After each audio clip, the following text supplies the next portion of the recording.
원달러 환율이 1,450원을 돌파하면서 앞으로 이제 1,500원을 돌파할 수 있지 않을까라는 그런 우려의 전망이 많이 나오고 있습니다. IMF 그리고 금융위기 이후 이 세 번째로 위기가 다가오는 게 아닌가라는 그런 염려의 이야기들이 계속 나오고 있는데요. 원달러 환율 1,450원을 돌파하는 걸 못 막았다라는 건 엄청난 그 연기금을 쓰면서도 이 환율을 잡는 걸 실패했다라는 겁니다. 이미 미국이라고 하는 나라가 기준금리가 4.25에서 4.5%, 한국은요 3.0, 1.5%의 간격을 두고 있습니다. 이미 외화 유출이 심각해지고 원화 가치가 하락할 수 있는 요건들이 이미 갖춰져 있다라는 것. 이런 상황에서 원달러 환율 1,450원을 넘어섰다라는 건 앞으로 더 큰 파고가 오고 있다라고 보면 맞겠습니다. 앞으로 우리에게 닥칠 문제는요, 되게 안 좋죠, 이야기가. 지하철 요금이 오른다는 얘기도 있고요, 전기세, 가스비, 수도세, 버스비, 싸그리 다 올라간다는 얘기도 있고요. 나중에는 소득에 따라 이 차등으로 이제 벌금이 매겨지는 그 소득 벌금제 이런 것들도 적용이 된다고 얘기합니다. 어떻게 그걸 전망하느냐?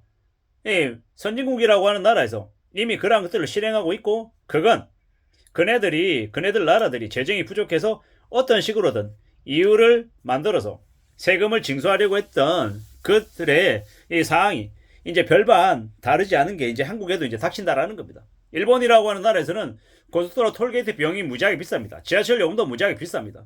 전기세도 비싸고요. 그런 걸 보면 일본의 정부가 국민들에게 미움을 사고 싶어서 일부러 그렇게 하겠냐고요. 아니죠. 세금이 없으니까 그렇게 하는 거예요. 돈이 없으니까. 그리고 이제 한국이라고 하는 나라도 결국 이웃나라 일본을 벤치마킹해서 일본의 정부가 어떤 정책을 펼쳐왔는지를 고스란히 가져와서 한국에도 적용하고 이제 실행할 거다라고 보면 거의 맞죠. 그러면요, 앞으로 한국이라고 하는 나라에 사는 무수히 많은 직장인들은요, 더 이상 급여가 과거처럼 5% 10% 팍팍 올라가고 보너스가 나오고 하는 이런 것들이 점점 줄어들 거다라는 겁니다. 제가 일본 드라마 같은 거 보면 어느 대목에서 깜짝깜짝 놀라냐면, 일본의 직장인들이 승진에 대한 욕심이 많이 없는 이들이 등장하더라는 거. 승진하면 어떻게 하지? 내가 일을 열심히 해서 잘하고는 싶은데 승진해가지고 책임을 더 지는 건 싫어하는 거예요. 왜? 승진해봤자 돈에 보상도 별로 차이 나지도 않는데 책임감만 더 늘어나고 부담만 많아진다. 이런 실리적이지 못한 것 때문에 승진 안 하려는 거죠. 그리고 급여 차이도 별로 안 난다라고 하고. 누가 하겠냐라는 겁니다. 근데 이러한 모습들이 점점 한국에도 이미 오고 있다라는 거. 한국에서도 승진하고 싶어 하지 않고 직책을 가지고 싶어 하지 않는 사람들이 생겨나고 있다라는 거죠. 왜냐? 도움이 안 되니까. 돈에 도움이 안 되니까. 그리고 이제 더 이상 과거와 같은 고성장 시대가 아니기 때문에 직책을 맡고 팀을 맡고 부서를 맡아도 생각처럼 이렇게 되게 성과를 내기도 어려운 것도 이제 한 몫을 하는 것 같습니다.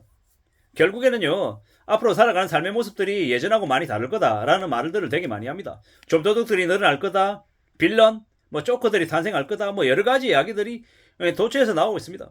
부자들은 부자들대로 더 자기의 재산을 지키기 위해서 철옹성을 쌓을 것이고, 서민들은요, 먹고 사는 게 힘들어지면요, 온갖 짓을 다 한다라고 봐야 되는 거죠. 이런 무서운 시대를 살아가고 있는데, 이 경제 지표 중에 하나인 원달러 환율이 1,450원을 넘어섰다라는 것. 이거는 지금 현재 매우 어려운 상황에 놓여 있다라고 보여주는 하나의 나침반과 같다라고 보면 맞겠습니다. 이런 시국에 함부로 까불어대고 원화는 쓰레기다, 돈의 가치가 되게 떨어지니까 원화를 가질 생각하지 마라, 이런 얘기는 상당 부분 좀 극단적인 얘기죠. 왜냐, 우리는 한국에 살고 있고 원화로 물건을 사고 팔고 하고 저축을 하고 지내고 있기 때문에 이왕이면 해지하기 위해서 달러나 엔화나 다른 나라의 통화를 가지고 있고 금을 가지고 있고 여러 가지들을 갖추는 건 필요하다. 하지만 원화가 한국 돈이 쓰레기가 된다, 쓸모가 없어진다, 이런 얘기는 좀 너무 극단적인 얘기다라고 생각합니다. 정말 그렇게 생각하는 사람이 있으면 제가 계좌번호 불러드릴 테니까 그 쓰레기 같은 현금 저한테 보내주세요. 그럼 믿을게요. 이렇듯 우리가 원화만을 추종해서는 안 된다라는 그 말에는 분명히 동의합니다. 달러나 엔화나 다른 나라의 돈으로도 같이 가지고 있을 필요가 있다, 그 말에는 동의. 왜냐? 계란은 한 바구니에 담으면 와르르 무너질 수 있기 때문입니다. 주식도 하나의 종목에 몰빵하면 그 주식이 망해버리면요, 박살나는 거죠. 저 옛날에 한진해운 가지고 있었거든요. 한진네온에 5천만 원 있었어요. 다 날려먹었어요. 바보 같은 짓이죠. 무리했던 겁니다. 차라리 한진네온과 그때 당시에 현대상선을 반반 넣어놨더라면 어땠을까? 라는 생각을 해보는 거죠. 좀 너무 극단적으로 무리하게 하는 건 많은 화를 부르니 너무 좋은 모습 같다라는 생각은 안 들고요.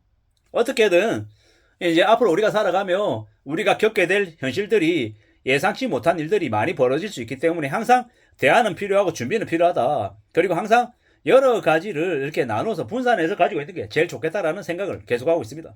우리가 살아간 이 현실이, 이 삶이 얼마나 힘겹고 얼마나 어려울지는 사실 알 수 없다라는 것. 그리고 그러한 현실들을 좀 잘 대응하고 대비하면서 움직이려면 어떻게 해야 되겠습니까? 나눠야 된다라는 거. 분산해야 된다라는 말씀을 드리는 겁니다. 살아가는 우리의 시대가 앞으로의 모습이 어떤 식으로 어떻게 흘러갈지는 아무도 장담 못한다. 그래서 대비가, 준비가 더욱 필요하다는 말씀을 자꾸 드립니다.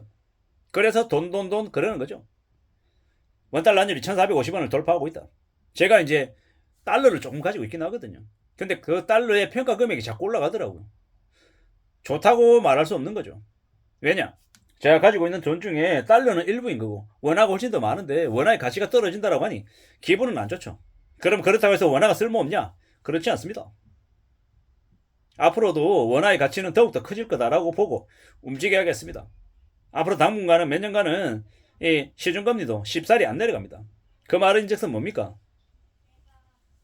물건보다 돈의 가치가 더 커진다라고 보면 맞겠다라는 겁니다. 그리고 돈이 있어야 그래야 삶을 지킬 수 있다라고 생각합니다. 앞으로 살아가는 우리의 삶이 언제 어떤 식으로 흘러갈지 모르고 더 힘겨워질 수도 있고 생각지도 못한 돈 들어갈 일이 많아질 수 있기 때문에 최대한 돈을 마련하고 있자라는 말씀을 드립니다. 제 지인 중에 사업하시는 분이 있는데 매달 원달러 환율하고 위안화 관련해서 환율에 대해서는 엄청 예민합니다. 왜냐?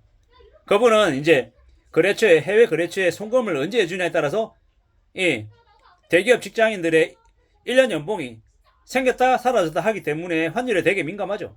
그런 사람이 아닌 보통 평범하게 일상생활하는 저 같은 개인은 원달러 환율에 큰 영향을 바로바로 직접적으로 받지는 않는다라는 거.